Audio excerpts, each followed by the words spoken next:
여러분 반갑습니다. I'm Kwon So-hwa and this is K-Culture Dive.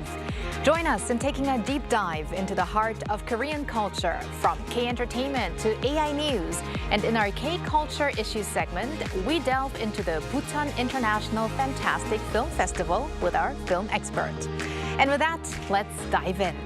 Joining us on today's show is Walter Lee. Walter, happy Friday. Happy Friday, Soa, and hello to everyone joining us on K-Culture Dive today. I'm Walter Lee here to co-host alongside Soa and obviously bring you the latest in K-entertainment stories. All right, let's kick off with K-Enter News, Walter. Just before the show, we were talking about our favorite K-celebrities. And today we're going to talk about some K-pop acts and who are currently very popular on the global music charts. Yes, indeed, Soa. So on Friday, Hanteo chart, one of the world's biggest real-time music charts, unveiled its world chart top 30 rankings for the fourth week of June. Now, this chart ranks albums' popularity in several different countries. Now, for example, BTS, Hearts to Hearts, and aespa top the charts in the US, Japan, and China respectively. Now, Hearts to Hearts are also making a very big impact in the US rankings, as well as their second mini album, Lemon Tang, placed second, while the upcoming boy group, Cortez, ranked third with Green Green. Now, in China, aespa's Lemonade remained at #1 for a fifth consecutive week, and this was closely followed by BTS's Arirang. Now, in Japan, Islet's fourth mini album, please bear with me when I pronounce this, Mamila Pina Tapai, came in second, with Cortez Green Green also in third. Now, the latest Hanteo rankings reinforces groups such as BTS, aespa, Hearts to Hearts, Cortez, etc., and their exceptional popularity in large markets internationally, highlighting their strong performance across album sales, digital streaming, and of course, social media engagement.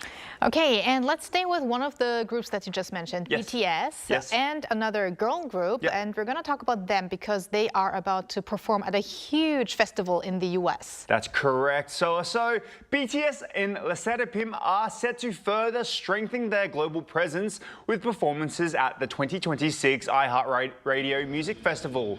It's actually one of the biggest music festivals in the US. Now, according to the festival's official website, both groups have been confirmed for the event, which will be held on September 18th and 19th in Las Vegas. They will share the stage with international acclaimed artists such as Snoop Dogg and Cardi B.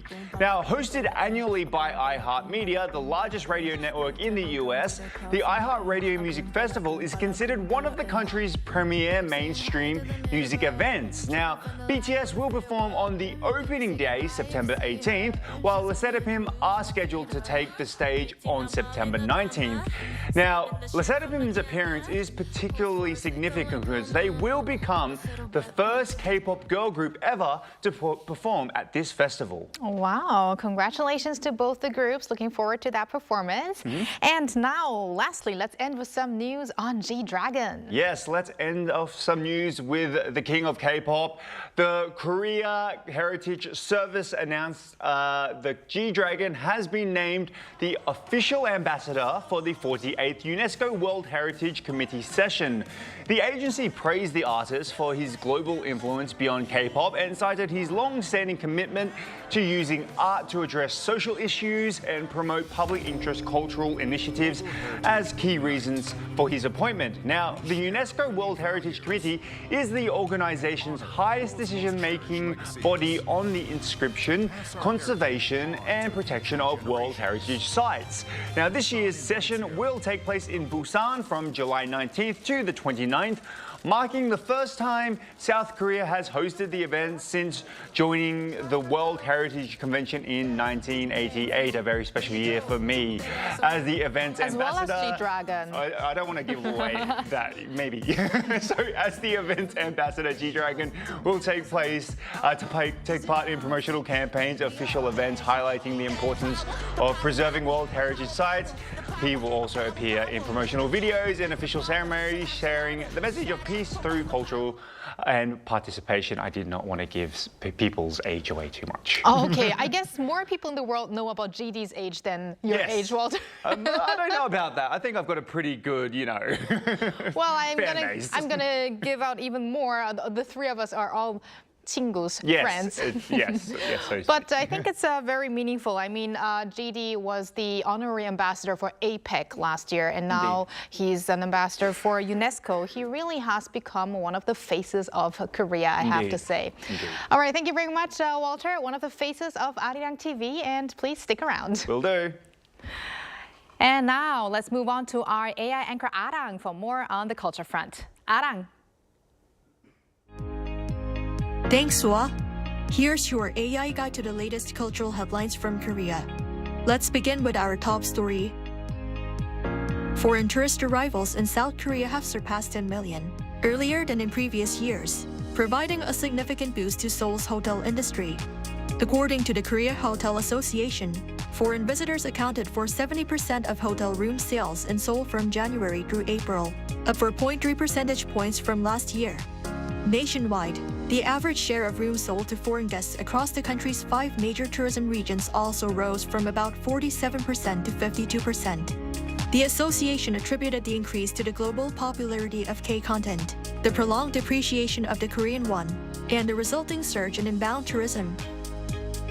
Improving transportation access, including revitalizing regional airports, has been singled out as the most urgent task for achieving South Korea's goal of attracting 30 million foreign tourists annually. At a forum hosted by the Korea Culture and Tourism Institute, specialists identified greater investment in underutilized regional airports as a top priority to improve accessibility and make travel more convenient for international visitors. They also emphasized that stronger governance aligning industry, local resources, and government policy is key to enhancing the competitiveness of regional tourism. The Seoul city government will expand cultural programs at the city's public hanok, or traditional Korean houses, in the second half of the year, while increasing support for wedding photo shoots at major hanok sites.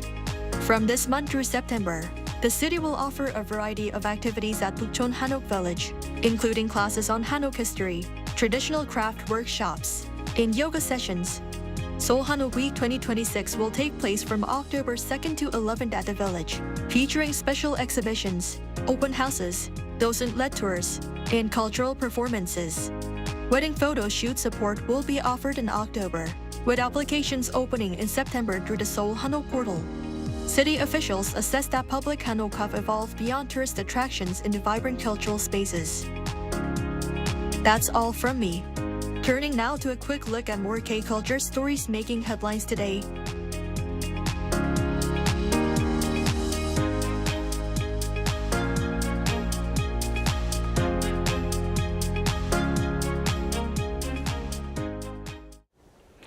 One of the latest buzzwords in Korea is 말랑이.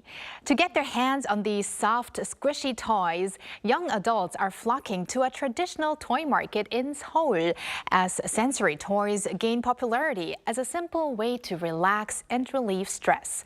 Our Jo Young-eun takes us there. This is Changsindong Toy Street, home to Korea's largest toy market with more than 100 stores.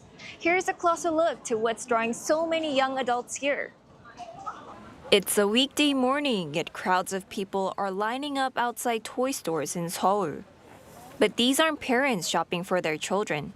They're young adults searching for 말랑이, soft, squishy, sensory toys that have become the latest trend. From squishy toys and wax-coated stress balls to clickable keycap keyrings, sensory toys are rapidly gaining popularity among people in their 20s and 30s. This soap-shaped one is the most popular. When you squeeze it, it makes a satisfying sound, and there are tiny bead-like pieces inside. It's a mix of slime and clay, so it has a really nice texture. Compared to the basic ones, it feels better, makes better popping sounds, and helps relieve a lot more stress. I kept seeing them all over Instagram, so I wanted to try one myself. My older sister buys them, and so do all my friends. After making one together with them, I thought, I should get one too. These tactile items are now being embraced as a fun way to relieve stress and satisfy the growing demand for daily comfort. Stationery store owners say the trend has breathed new life into the neighborhood, bringing a steady stream of visitors to the market. There was a time when the market had almost no customers, as schools now purchase most of the stationery through suppliers. But as the market for these toys grew, more customers came, and the street has become lively again. Experts say the craze reflects the growing popularity of sensory consumption, a lifestyle centered on small purchases that provide emotional comfort. Handling toys like these can help slow down the rapid pace of psychological stimulation people experience in everyday life. That process can relieve stress and provide a sense of emotional stability and healing, which is why so many young people are drawn to them. Easy to carry and affordable, these toys not only deliver immediate satisfaction, but also shared experience among young adults. 조영은, Arirang News. Sokcho, Gangwon-do Province. A small ferry glides slowly across the water, pulled by nothing more than a single rope. Today, it's a charming ride for visitors, but decades ago, this humble ferry was a lifeline, the only way between the sandy island and the mainland. When the Korean War broke out in 1950, refugees fleeing the north settled here, on the shores of Sokcho, the closest they could get to the homes they had left behind. On a barren stretch of sand, they built makeshift homes from wooden planks and mud. Many were elderly men from Hamgyongdo Province, known in their dialect as Abai. Over time, the settlement became known as Abai Village. They believed they would return home in a matter of days. Instead, an armistice line turned those days into decades. To ease their longing, they recreated the food they remembered from home. But with the main ingredient hard to come by, they improvised with the East Sea's most abundant catch, squid. And it became ojingo sundae, or stuffed squid, now one of Sokcho's most iconic dishes. Abai Village still carries the weight of Korea's history. Its weathered walls, narrow alleyways, and quiet corners tell the story of people who spent a lifetime waiting for a home they could never return to. Here, nostalgia is etched into every stone, every breeze, every path. If you find yourself in Sokcho this summer, take the rope ferry across, because Abai Village is more than a tourist stop. It is a living testament to lives suspended by war, and to a hope that endured for more than 70 years.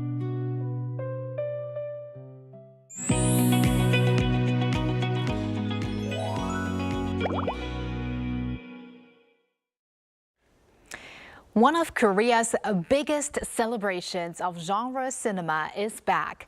The 30th Busan International Fantastic Film Festival, or BIFAN, officially opened on Thursday in the city of Busan in Gyeonggi-do Province, not far from Seoul. Busan itself is known as a city rich in film, animation, and comics, making it the perfect home for this iconic festival. Today, we'll take a closer look at BIFAN's 30th anniversary and some of the biggest Korean film news coming this July. And we're going to do that with professor and filmmaker Jae Soo from the Seoul Institute of the Arts. Welcome back, Professor Soo. Hello, Professor. Nice to be back. All right, and you are actually back from Busan. I guess you were at the opening ceremony yesterday. So first and foremost, as you attended it, what was the atmosphere like and what stood out to you? Well, I think BIFAN is my favorite festival. I showed my movie there, so I'm kind of biased. But also just the fact that it's the largest genre film festival. So, primarily it's horror movies, as I think you like zombies. Yes. And sci-fi movies, fantasy. And so basically what I found was, I sort of caught the end of the red carpet where all the stars were coming out. And I saw Fan Bingbing, who's kind of featured as an award thing. And then she's in the opening movie as well. And then I even saw Lee Byung-hun. Wow. And then Isabelle Huppert. So I was kind of starstruck. But I could definitely feel this year the atmosphere was just like, the scale of it was just big because it's the 30th anniversary of the festival. And I just felt like, the scale of it was like something like there's like 321 films this year from, 50 countries, and they have 93 world premieres, which is huge for, a domestic film festival to have like these new filmmakers. So to me, I just love the atmosphere. The city of Bucheon is just really lively, and the opening act usually happens, in a sporting event. So it just felt just like a grand in scale, and I'm really looking forward to it. And the opening night movie it's called Blades of the Guardian by director Woo Ping, and this has Fan Bingbing in it and Jet Li. So it's just if you want to visit and just enjoy a festival that's like really for the people, and then genre movies have been sort of in the past sort of seen as not as exciting as, for a festival. It's usually like some sort of like really great director that made a new film or an art house film. But this festival really kind of put genre films on the map and really said that, hey, it's okay to be commercially successful. It still has a lot of stuff. And then, people love zombies in the summer, so. Of course. It's interesting to see that such a great director like yourself is still starstruck when they see the stars. Oh, yeah, of course. But yes, we've talked about how this is Asia's, leading genre film festivals. You've even, like you said, put your film into it. But looking back, which director or film first comes to mind to you? And what do you think has been BIFAN's greatest contribution to the film industry? Well, I don't remember the exact date, but I went to see it, I think, in the early 2003. And I can't help but mention director Chang Junan's Save the Green Planet, which was actually a commercial failure, but it became a cult film. And this year 26 is interesting because they finally remade this movie. It was such a cult hit after the fact that it was a commercial sort of like sort of a dud. And it's a movie called Begonia, directed by Lantimos, with Emma Stone in it. So they remade this kind of cult Korean movie. So I think of him, and then I think of another horror film called Gonjiam, The Haunted Asylum. Oh, yeah. And these are movies that, like, sort of the festival kind of procured from the beginning. It's like both, like one wasn't a commercial hit, but Gonjiam was a big hit.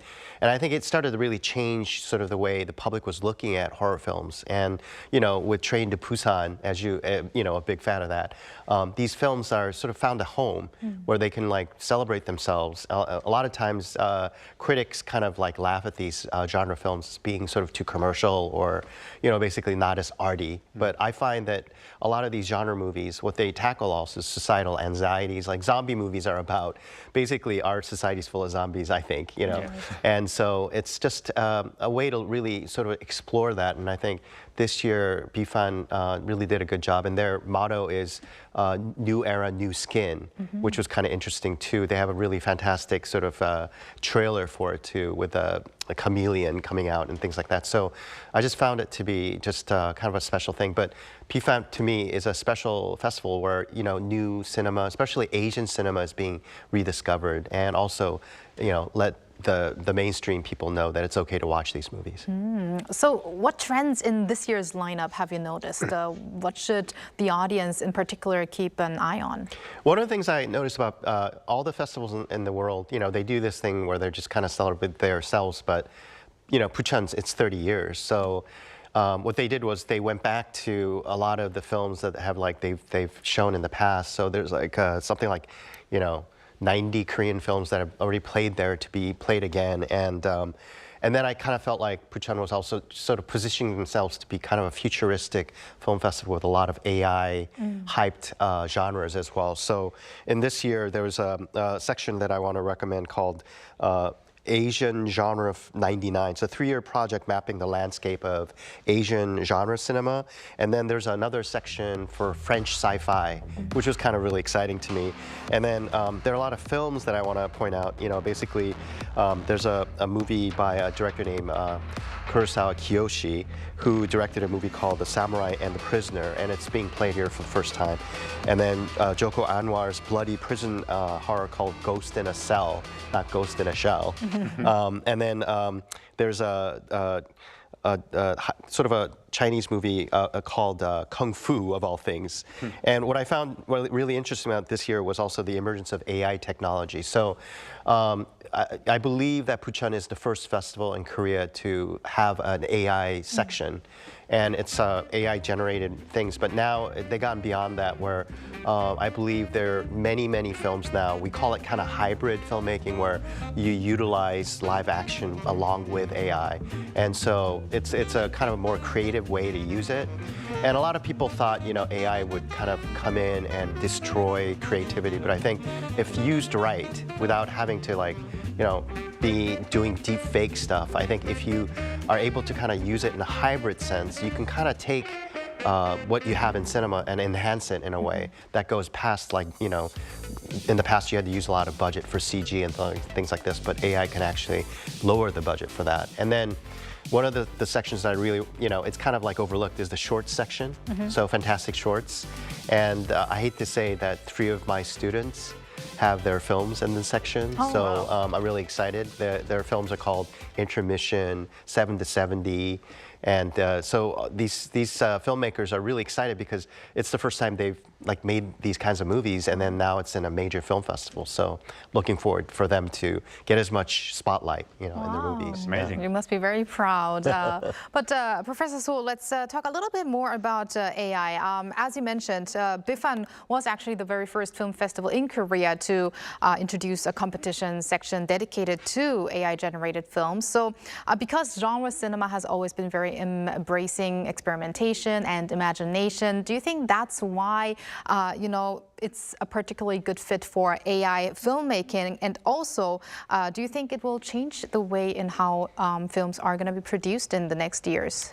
Yeah, I think BIFAN definitely has a pulse on it because they were the first ones to have like a competition-based thing for AI. Most of it was short films, but this year they have like over 30 films that are in feature-length mode. And as I was talking before, it's a kind of like a you know, I would say a hybrid version where you're using AI images along with what you shot.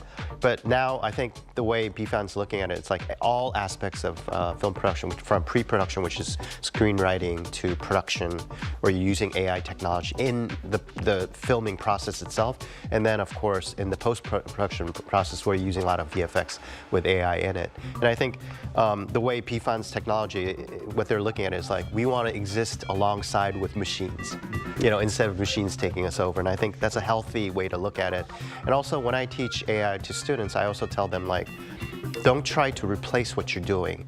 And also, you know, there's a brainstorming function in a lot of the ChatGPT things, you know, and I say, you know, brainstorming is a creative process. So brainstorm amongst yourself first, then you can check with AI to see how they react to it. But I think to let a machine take over to do a thing is not a really healthy way to use it in a creative way. But I think AI is like any other tool that has like become an innovative thing. So, you know, when film went from black and white to color, or from no sound to sound, I think AI is just another sort of technological leap that we can use to do it creatively. Yeah. So AI in the film industry is probably a topic that we're going to talk about more in the future. And we did talk about BIFAN extensively, but we do want to mention one movie that's going to come out soon, right, Walter? Yes, indeed. So, like, meanwhile, one of the most hottest anticipated films at the moment, or Korean films, is director Na Hong-jin's Hope. Now, it will be finally released in July, it being July now.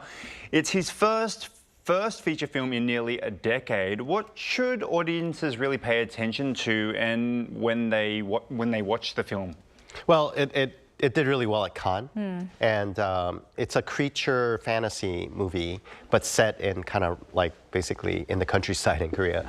But it has a really stellar cast. It has, you know, Cho In-sung and Hwang Jung-min from the Korean side, and then we have an international cast with Michael Fassbender and Alicia Vikander. So I'm really looking forward to it. But right now, the thing is, like, they're talking about the CG being a little weird, but I think they fixed it. Right. And also, it's the biggest budget of a Korean film. So it's like, you know, they're saying it's like close to 50 million, but I think it's like going to be close to $60 million. So it's in scale, it's big. But fortunately, it's already sold over 200 countries, pre-sale. So I think they already made back half their money, which is really fortunate because our Korean film market itself, it's too small to be able to recoup all the money that was put into the movie. And I think Na Hong-jin's another director like Bong Joon-ho, who's very idiosyncratic. You know, he started the movie thing with Chaser, and he really took genre movies to another direction. So this is the first time he's using like basically science fiction elements, and people are really looking forward to it. And I think if Cannes is any indication of that, I think there is a synergy effect, and I think locally in Korea it's going to be a big hit. Yeah. All right, we're probably going to talk about Hope again as well once it's out, which is going to be July 15th. Can't wait for that. And thank you very much, Professor Soo, for your insights, and have a fantastic weekend because I hear you're actually going to go back to the Fantastic Film Festival. I'm going to the parties there. Oh, okay. Have fun partying there, Thank Professor. Thank you, See you next time. Bye-bye. And thank you, Walter. As always, have a fantastic weekend as well, and see you next week. See you next week. Thanks for watching and for your interest in everything K-Culture. K-Culture Dive will be back on Monday, 2 p.m. Korea time. Have a culture-filled weekend and keep diving.